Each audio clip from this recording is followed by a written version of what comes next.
Our speaker today is one of those men I consider a great American.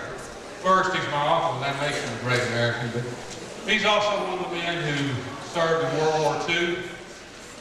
I think he's very special. He was in Honolulu on December 7th, 1941, 54 years ago tomorrow. He was also one of the first groups to land at Nagasaki after the bomb. He's here today to give you his personal recollections of Pearl Harbor. If you allow him to get started into it, but if you have questions, please feel free to raise your hand, and he'll call on you to ask and answer your questions. This is not a planned event in terms of a formal speech. I believe it's first time to stand in front of a group and publicly talk about Pearl Harbor. So if you would give him your kind and quiet consideration. Mr. Bill McMillan. Thank you. I feel like most of you would rather be talking to each other than listening to me, but I'm an old man, so I deserve to listen to one time anyway. Let me give you a little bit of the background, the reason for my being in Pearl Harbor. It's common knowledge between people that knew the world situation at the time in 1940. Sometimes we would be at war with Japan, but nobody really accepted the fact. The United States had stopped shipments of oil and steel to Japan that they were using for war purposes. And that angered the Japanese and put us on odds with them. In December of 1940, I was recruited by the Civil Service to go to Pearl Harbor to work in the U.S. Naval Shipyard. I left, I was supposed to be married in April of 41, but we moved the date up to March so that my wife could travel with us to Japan, to Pearl Harbor. I left the States on March 28, 1941. Arrived in Pearl Harbor, Honolulu. Honolulu was still called paradise. A place that anyone could live and see. And with no hurt, nothing to keep having fun. The only thing was that we worked to the death.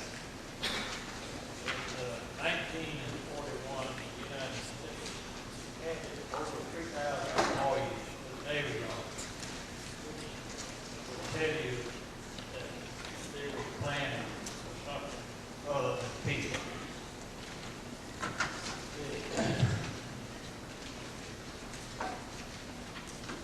They also brought all these people over and built houses and what accommodate. First, when we moved there, we did what they call beach walk. Right on Waikiki Beach. On that year, I worked a total of 16 weeks without a day off, and most of that was 12 hours a day. We moved to the Naval Housing Unit out at Pearl Harbor, which was right alongside of Hickam Field, which was right alongside of Pearl Harbor. On December 4th, Thursday night, we went to town on Saturday night, and I was given the day off. Everybody nearly was given the day off on Sunday, December 7th. There was hardly any civilians in the Navy Yard. We went down and bought the things we needed to outfit the home we had there, which was one of the first ones that they rented. And the first street, or Main Street they call it, was in a semicircle, and we were living on Main Street. All of the area out to the highway was vacant. They hadn't put anything in there yet. And we were sitting in the kitchen. Well, my wife was in the kitchen on Sunday morning, December the 7th, preparing breakfast. And I was still a kid, so I had bought me some Christmas nuts. And I had my hammer and nail ready to hang the curtains and whatnot. I was sitting on the floor, which was concrete floors, no linoleum or anything on. I was cracking those nuts and eating them. Well, I heard the noise, and I could look right out front, just like I'm looking here, out over that area that was unoccupied by buildings. And I heard this terrible noise, and I looked up, and I saw this airplane fly right in front of the window, and it wasn't 30 feet off the ground. And you could see the pilot and the tail gunner. And what it was a Japanese torpedo plane. It had the red meat ball on the signature on it. And I had bought one of these books that was still available called Jane's Fighting Aircraft. And published in London, and it showed all the airplanes in the world. And I was busy overnight looking at that thing to identify all the airplanes. So I told my wife, I said, those aren't our planes. Those are Japanese planes. But we had an upstairs, and I ran upstairs, and I could see the plane just hedgehogging right down, and we went right over the main gate, right in, to drop the torpedoes, and I couldn't see it drop the torpedoes, but I could see the guys shoot up. Well, the first plane turned to the left and went out over the harbor, and I'll show you on this. I think we better dim the lights and let me turn this on now.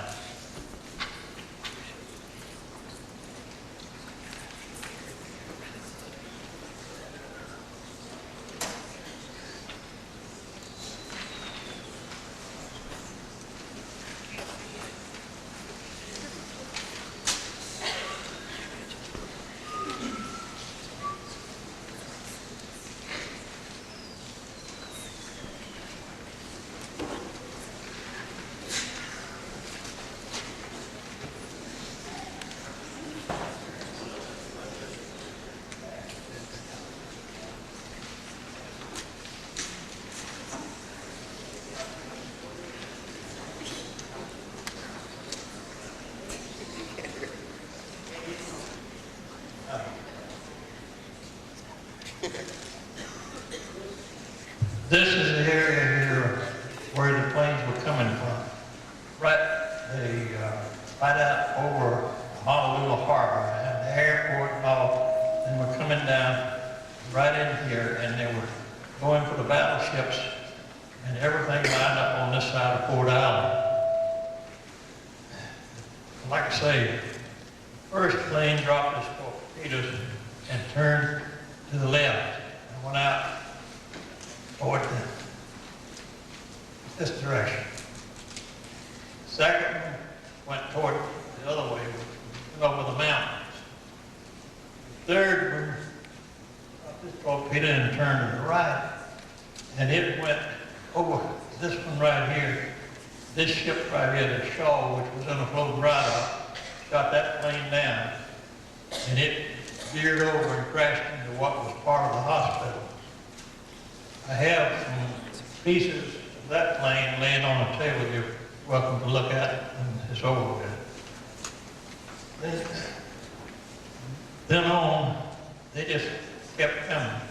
But by the time that third plane was over, I saw it shot down from the bedroom window.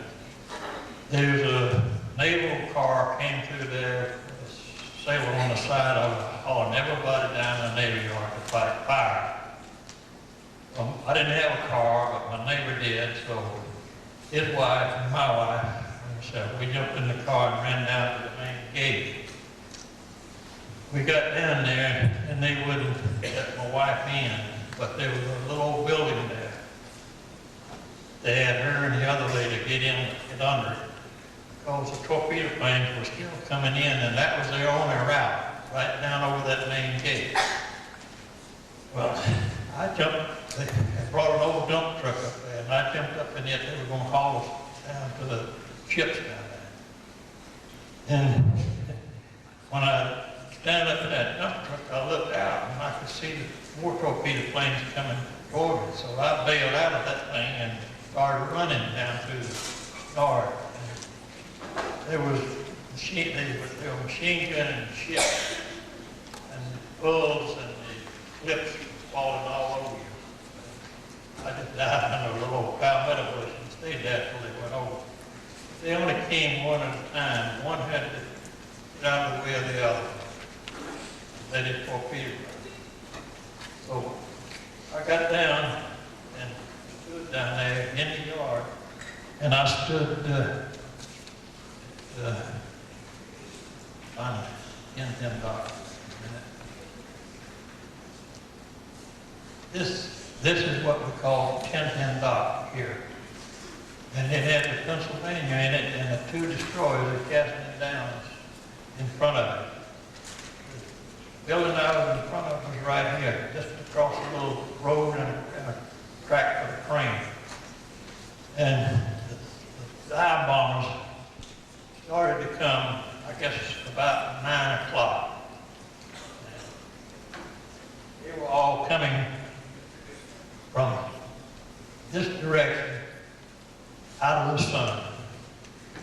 And I was standing in front of this big building, and I couldn't see them coming. All I could see was the bombs. When they released them, I could see them coming down, hitting the battleships and all. Well, there was a lot of noise over there, and I figured it was a good place to stand there and watch. But all of a sudden, one of them couldn't hit this Pennsylvania in the dry dock.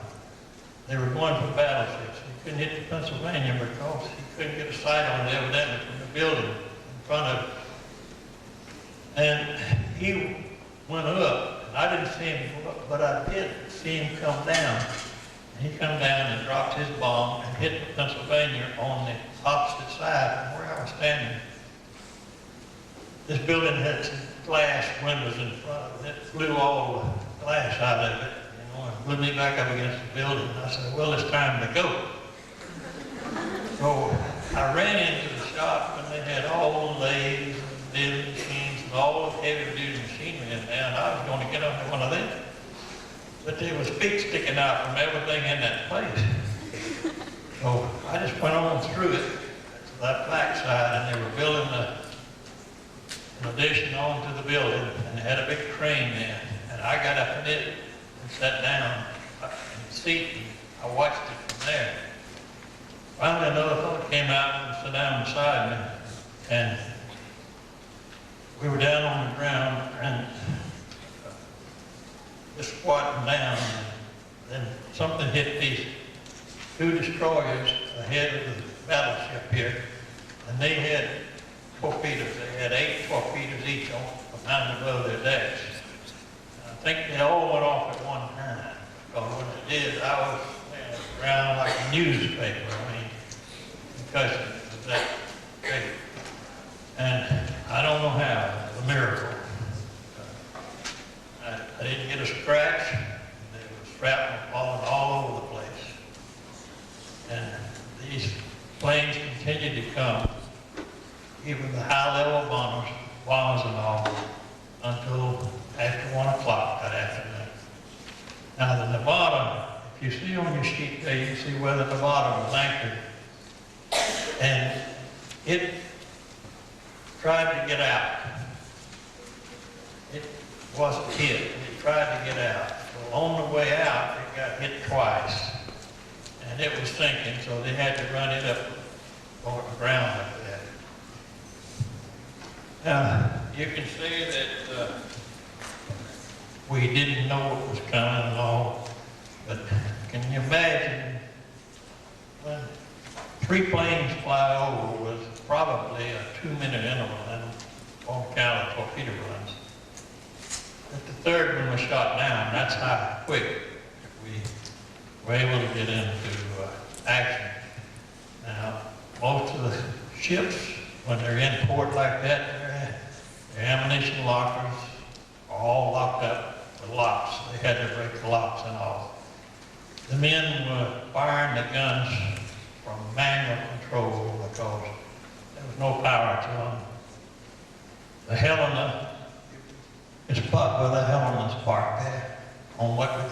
10-10 dot. And it's her right there. And she shot through the stack of the power plant while I was sitting up in that crane. That was one of the things that prompted me to move down. But it was hectic there until after 1 o'clock. And then no more came over. But just to give you a little background, the newspapers had warned us that the Chinese were tracking the fleet, that there were 2 fleets actually leaving Japan, and the Chinese had good tracking on them, and there was information that was in the newspaper. Our ambassador to Japan, Ambassador Drew, had headlines in the newspaper there on December 5th. It said, Drew warns Japan may strike over the weekend. All of the, I said all of them, I guess most of the higher ups in the Japanese embassy there left the week before the war started on a ship bound to Japan. So there's no question in my mind that the United States was what you could call almost fully alerted that the Japan would be striking somewhere, and they didn't know where.